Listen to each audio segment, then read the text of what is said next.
Pessoal, estamos de volta aqui para o segundo bloco. Vamos falar sobre o novo presidente do Brasil, Lula. Luiz, Pode começar. pode começar. Bom, então, aí temos aí o terceiro mandato, né, do ex-presidente Lula, né, vai começar aí, início do ano, mesmo com todos esses problemas aí que aconteceram aí de protesto, né, para evitar a posse, enfim, o bloqueio de estradas, eu acho que é um governo que vai começar num ambiente muito diferente daquele que ele teve no primeiro e no segundo mandato dele, né?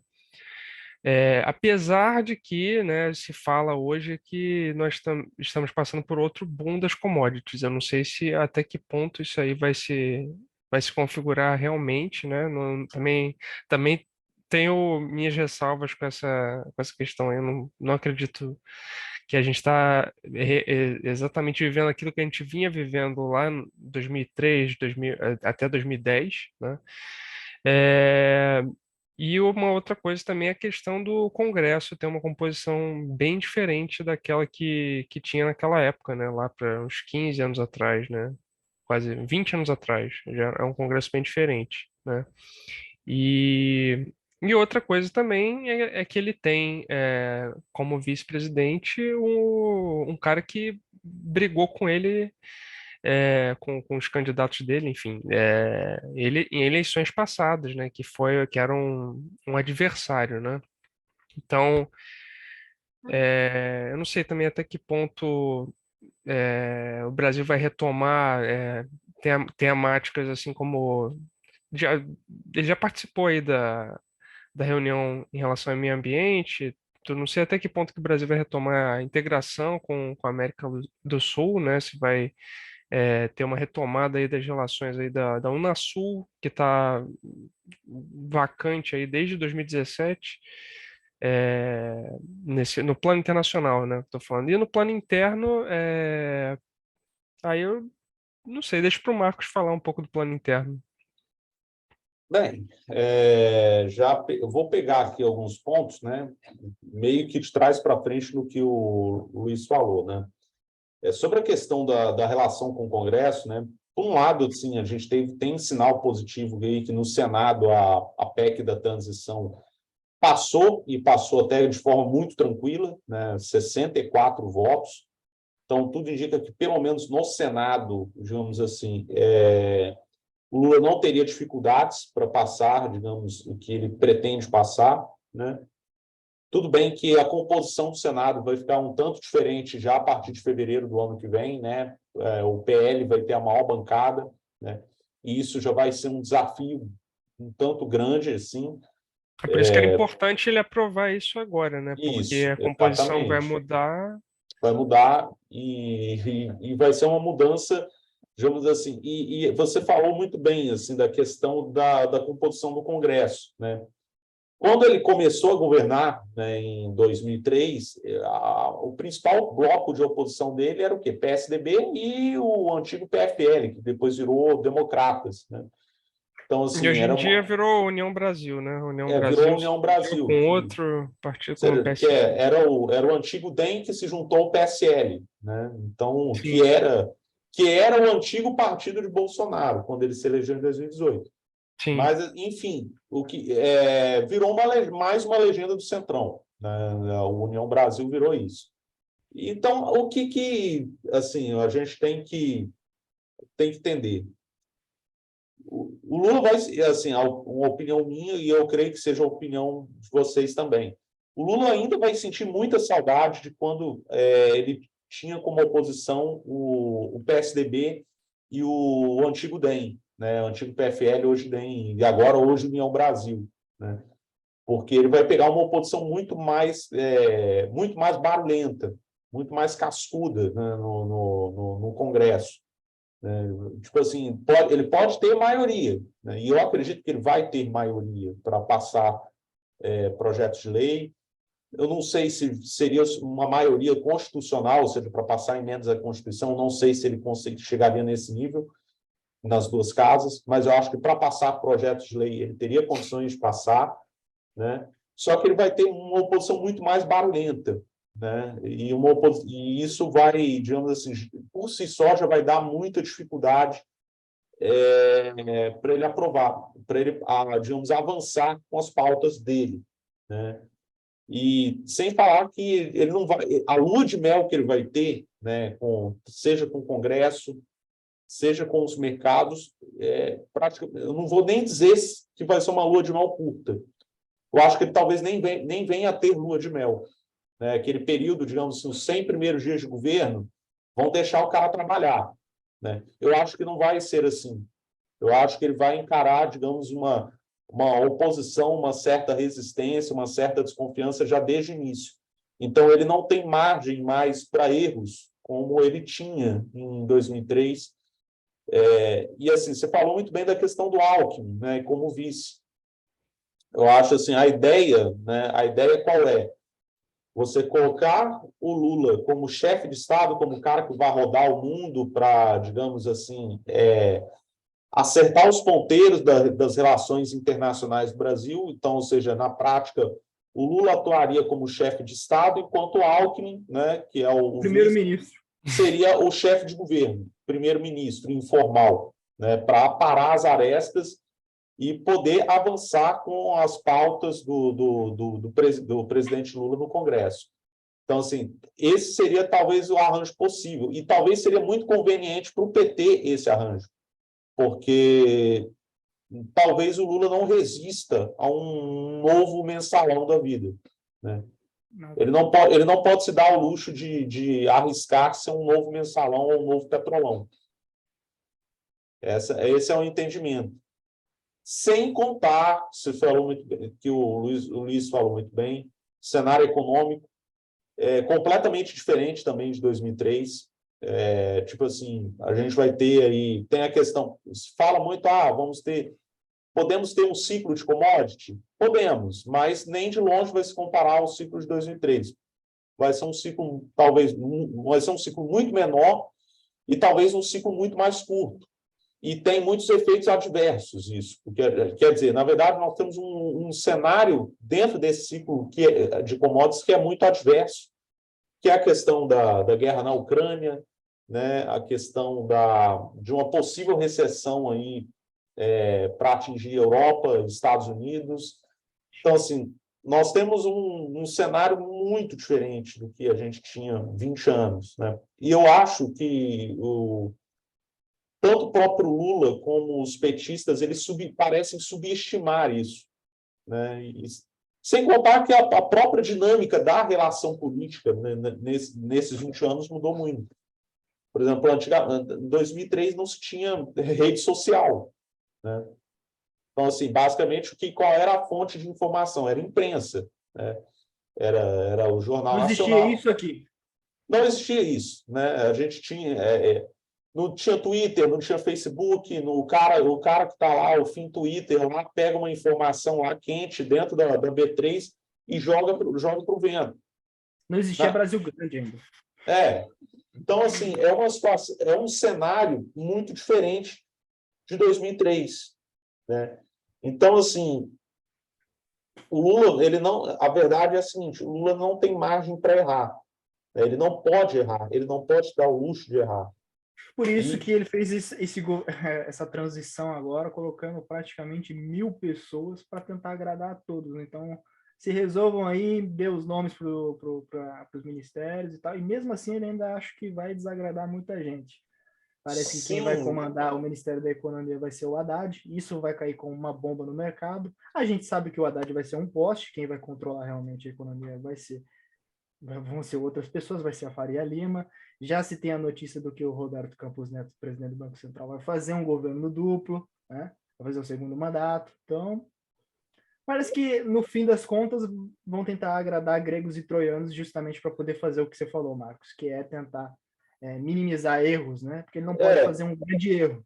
Ele não pode porque, tipo assim, das duas, uma. Ou se ele cometer algum erro, ou ele pode ser impeachmentado e aí a figura política dele vai se manchar para sempre, né? Então, tipo assim, seria a morte política, não só dele, como do próprio PT, né? Porque a verdade é a seguinte, Só existe Lula. o PT só tem Lula. O dia que Lula passar desse mundo para o além, tipo assim, a esquerda pode ter uma crise, entrar numa crise existencial sem precedentes. Talvez o Boulos. Nossa, olha só, de Lula para Boulos, né? Olha É, só. Assim, mas é o nome que e existe assim, hoje. você falou da questão do Haddad na economia, assim, eu não acredito que esse risco Haddad já está sendo precificado, né? Também acho. Eu acho que não, tipo assim, vai anunciar, tipo assim, quando anunciar o Haddad na economia, já sabia que ia ser ele, né? Mas eu ainda acho que vai ter impacto. Eu acho que Não, vai ter. vai ter vai ter uns dias aí de bolsa caindo, o dólar dando um repique, mas eu acho que as pessoas vai Sim. cair a ficha. Porque é o seguinte, né? Eu acho que o Lula ele quer testar um arranjo, digamos, diferente do que ele fez em 2003, né? Qual era o arranjo de 2003?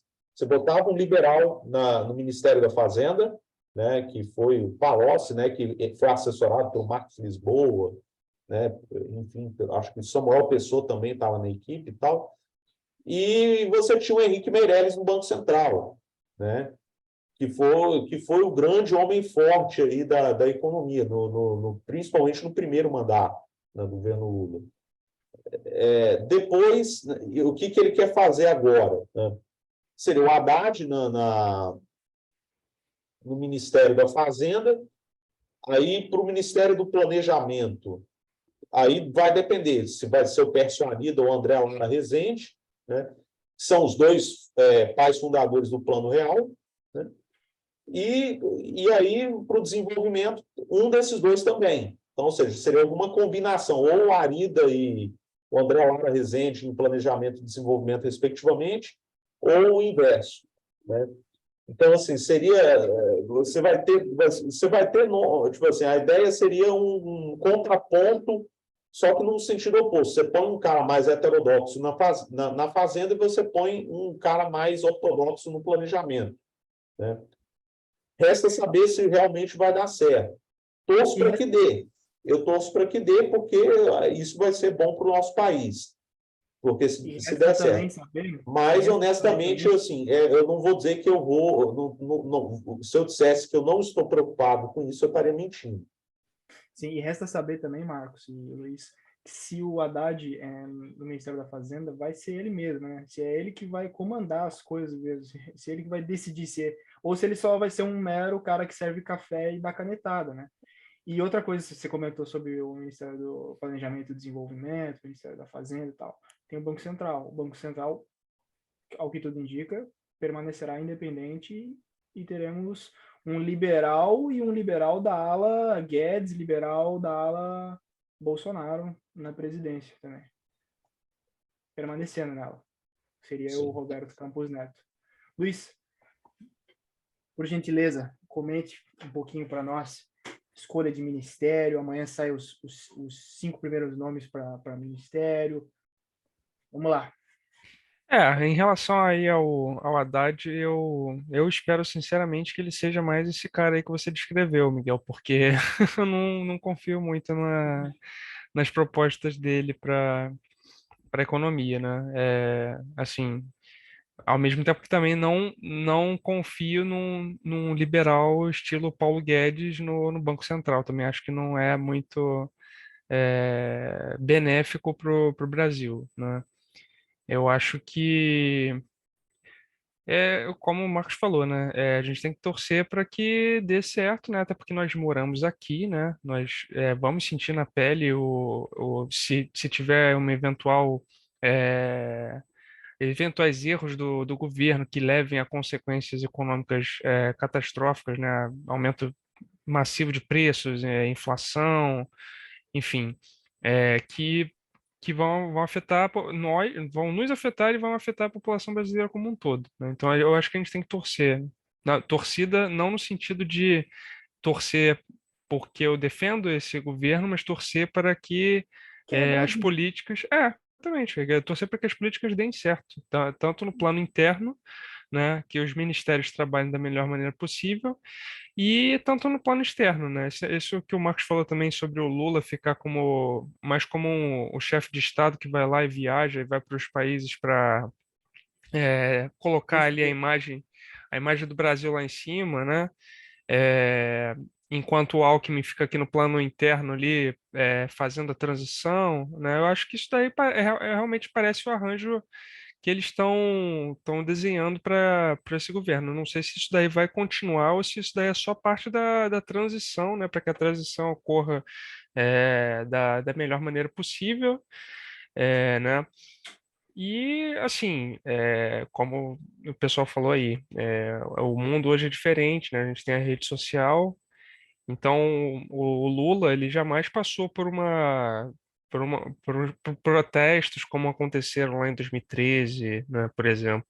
Ele não teve no auge do escândalo do Mensalão, ele não teve uma queda de popularidade ali igual a Dilma sofreu, né, lá no meados ali de 2014, 2015, né, que ela tinha acabado de ser eleita e teve aquela queda da popularidade que levou até, inclusive, ao Impeachment. impeachment. Entendeu? Eu acho que isso daí é uma coisa que, como o PT não fez o dever de casa, não renovou, né? Talvez até por culpa do próprio Lula, né? Que Com certeza. não quisesse um outro nome forte para competir com ele ali dentro do partido, né? Porque o PT é Lula e o Lula é PT. A história dos dois meio que se confunde, né? Então,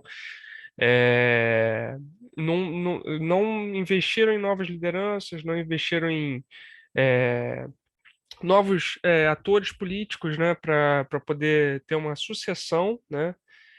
Então acaba que a história do PT, quando o Lula partir, né, como o Marcos falou, dificilmente a gente vai ver uma força assim grande do PT. Eu não sei, eu acho que depois que o Lula for dessa para melhor, eu acho que não acredito muito na força do partido, não, né, para uma disputa de executivo. Até uma possível nova liderança que venha a surgir aí, que todos dizem que pode ser o Guilherme Boulos, que é um cara que sabe falar e tal, consegue carregar os movimentos, certa massa.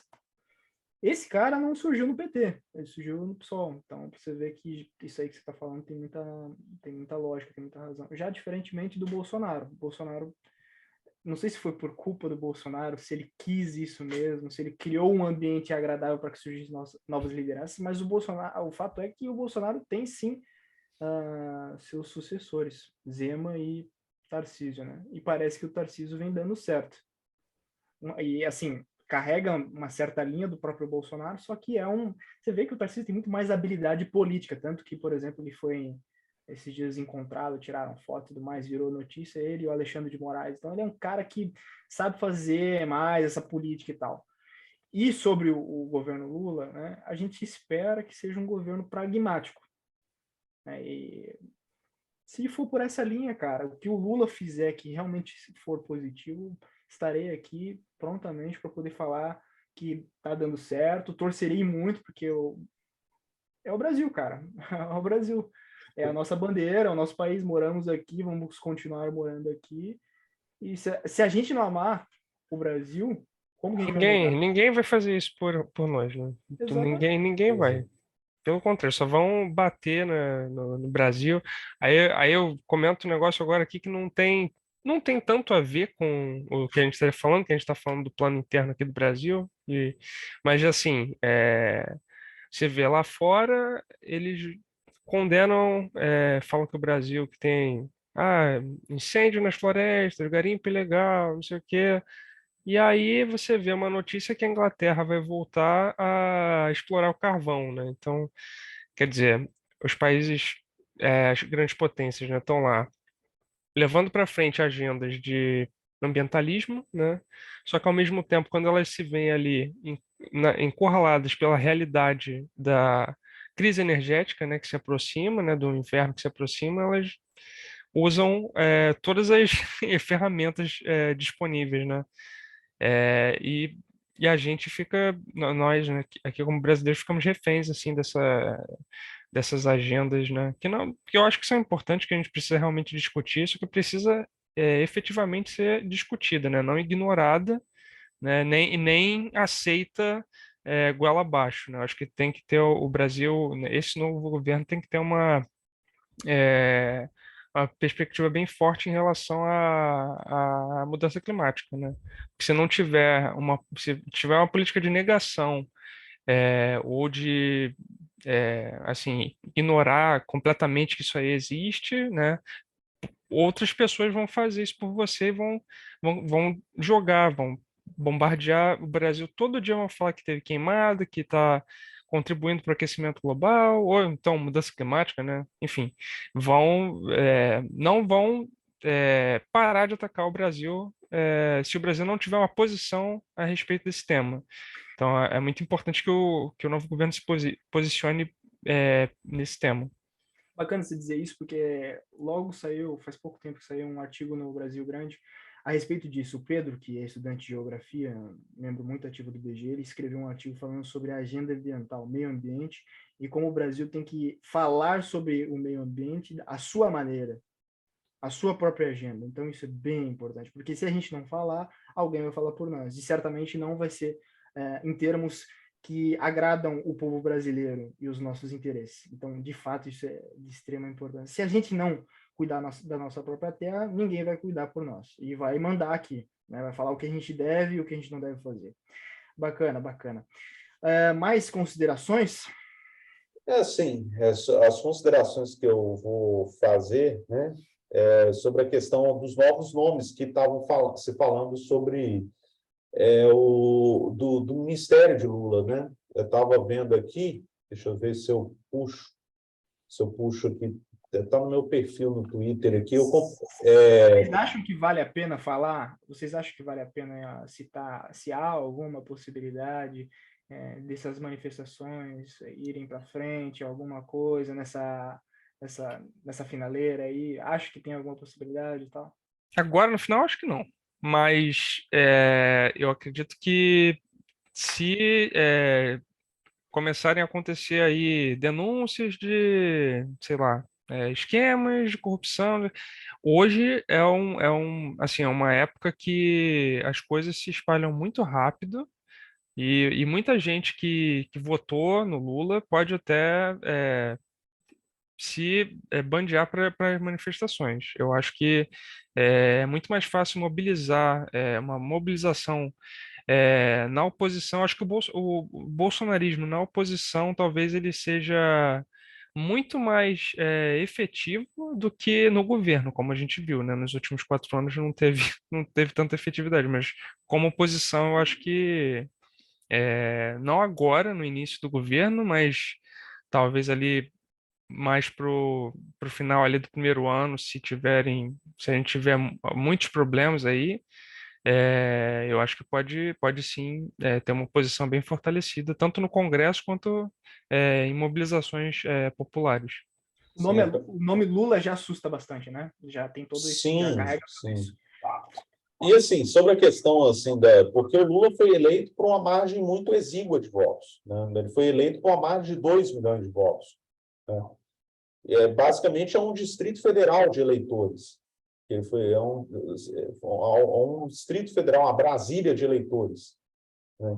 Então, ou seja, uma margem muito pequena que ele se elegeu. E detalhe, Bolsonaro teve mais votos neste segundo turno de 2022 do que no segundo turno de 2018. Acho que o pessoal, tanto o pessoal, eu acho até que a própria direita, né, ela meio que não olhou para isso ainda, ela não caiu a ficha para isso. Tipo, Não olharam os números. O não Bolsonaro olharam teve os números. 130 mil votos a mais no Nordeste. O que ele fez ele Sim, perder foi no Sudeste. exatamente. Tipo assim, foi principalmente dois estados que foram decisivos na derrota dele, né? Minas Gerais e Minas São Paulo. Gerais e São Paulo, né? Minas Gerais porque ele perdeu e São Paulo porque esperava-se que ele poderia ir, sei lá, abrir aí uns 57-43 e foi 54-46, né? 3 pontos aí percentuais que acabaram fazendo a falta, fazendo uma enorme falta para ele, né? E, assim, né, os nomes, só para fechar aqui, acho que essa parte, né, e aí passo aí para os demais colegas, né, os nomes dos próximos ministérios, dos próximos ministros, assim, os possíveis nomes. Haddad na Fazenda, né, já foi falado aqui, o Rui Costa, governador da Bahia na Casa Civil, né, Flávio Dino na Justiça e o Múcio na Defesa, né? A defesa vai voltar para as mãos de um civil, né? E para meio ambiente, provavelmente, Marina Silva. Jeová. Assim, o que dentro do esperado. Dentro do esperado, mas é complicado. Assim, dentro do esperado. Tipo assim, o Flávio Dino tem... Vamos lembrar que ele, antes dele ser governador do Maranhão, ele foi juiz federal, né? Então, ele tem um certo trânsito, digamos assim, tem um certo relacionamento com o judiciário, né? Então, assim, isso pode favorecer o governo, pelo menos nesse primeiro momento, né? Rui Costa foi governador da Bahia aí por 2 mandatos, então, assim, é outro nome de peso que está aí. Marina Silva já foi ministra do Meio Ambiente no governo Lula, né? Haddad já foi ministro da Educação, foi prefeito de São Paulo, enfim, nomes graúdos, né? Tipo assim, talvez o único nome, digamos assim, mais que não tenha tanta evidência seria do Múcio na defesa. Mas aí a gente tem que ver o que vai sair disso. Temos informações sobre o possível ministro da Defesa? Múcio, o nome dele? É o Múcio. Onde surgiu, onde vive, o que comem? Assim, vão pesquisar aqui. É o José Múcio, né? O José Múcio. Ele foi ministro do TCU, né? E assim, foi o número... tipo assim, de 2007 a 2009, deixa eu ver aqui alguns dados. Isso aqui é matéria do Metrópolis, né? É bom a gente ver essas matérias, ver as coisas na hora, assim, né? Deixa eu só ver Estamos aqui. aqui para... Quem sabe faz ao vivo. Exatamente, entendeu? Essa é não só passar informação, né, debater aqui, mas também aprender, porque Deixa eu ver aqui. sempre... Enfim, uma outra coisa, enquanto o Marcos vai pesquisando ali, que eu gostaria muito de ver. Um dos poucos governos assim de esquerda aqui na América Latina que eu vejo que a coisa funciona, vai para frente, temos um governo pragmático, é o governo do México, López Obrador. Realmente é um governo que, apesar de ser de esquerda, né, centro-esquerda, me agrada. E ele tem feito boas medidas que fazem com que o México, para os próximos anos, tenha uma competência muito grande, assim, que coloca o México num patamar de possível superpotência, cara. Olha, assim, a questão do México, né, assim, eu sei que o Obrador, né, ele digamos assim, que muita gente, de forma errônea, né, principalmente esse pessoal tipo Ana Paula Henkel, essa turminha da Jovem Pan, enfim, Constantina, essa turma toda, fica falando, porque o López Obrador é bolivariano, é chavista, sei lá o quê, essa coisa toda. Não, ele não é nada disso. Ele é um cara obviamente, ele tem essa visão mais à esquerda, né? Mas ele tipo assim, é o típico representante do que era o antigo PRI no México, né? Inclusive, ele foi do PRI, né? O López Obrador, ele foi do PRI, saiu do PRI e foi para o PRD, né? E liderou o partido, inclusive foi candidato presidencial pelo PRD, e depois saiu do PRD e foi fundar o partido com o nome Morena, né? Movimento de Regeneração Nacional, o nome do partido, né? Me lembro Prona, isso aí. E assim, ele é basicamente o representante, assim, ideologicamente falando, né? E aí, assim, falando muito brevemente, isso aí renderia assunto aí para uma discussão mais aprofundada. Mas, assim, basicamente, ele é o, vamos dizer assim, ele é um neocardenista, né? Ele é, digamos assim, o sucessor distante do Lázaro Cárdenas, né? Que foi um político nacionalista mexicano, né? Ele é nacionalista, né? Ele tem investido muito em petróleo, né? Muito Petróleo, né? É a questão, por exemplo, de infraestrutura. você investir na própria cadeia petrolífera, né? Para que tipo, o petróleo seja produzido e refinado no próprio país, né? Que é algo que a gente precisa no Brasil, né? Inclusive, é parte da política, assim, estuda-se, pelo menos o governo Lula, a ampliar a capacidade de refino de petróleo aqui no Brasil. É aí que eu me baseio, Marcos, no governo Lula. Quando me perguntam o seguinte, o que você gostaria do governo Lula, já que o Lula foi eleito? Eu gostaria disso. Gostaria que fosse por essa linha pragmática, e se houvesse um governo de Lopes Obrador aqui no Brasil. Sim. Então, assim, eu acredito, eu espero, né, que pelo menos o Lula, pelo menos tente ver com o Obrador, né, se inspire no Obrador para fazer pelo menos essa mudança nesse sentido na cadeia do petróleo, que isso, inclusive, é um ponto sensível para nós aqui, né? Com relação voltando a falar do José Múcio, né, que é o é o possível ministro da Defesa. Ele foi ministro do TCU, ex-presidente do Tribunal de Contas e foi ex-ministro de Relações Institucionais. Já foi deputado federal por Pernambuco durante 5 mandatos, ou seja, o cara... Caramba. E ele tem 50 anos de vida pública, quase. Então, ou seja, é um cara que Tem uma experiência. raposa, uma raposa, é a famosa raposa velha, né, na política. Então, assim, ele é a figura que foi escolhida para ser o próximo ministro da Defesa, e ele tem um bom trânsito aí entre os militares. Ele foi parte da Arena, tô vendo aqui, ele foi filiado da Arena na época do regime militar.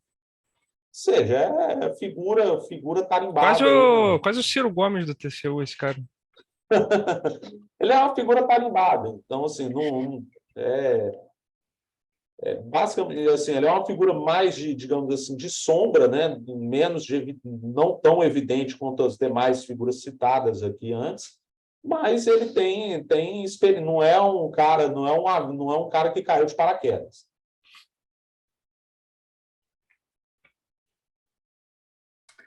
Então, é isso. Podemos fechar esse bloco aqui? Temos mais contribuições? Estamos aqui faltando 5 minutinhos. Podemos. Pode fechar. Não, pode fechar. Opa. Parece que travou o vídeo aqui. Ele travou o vídeo aí.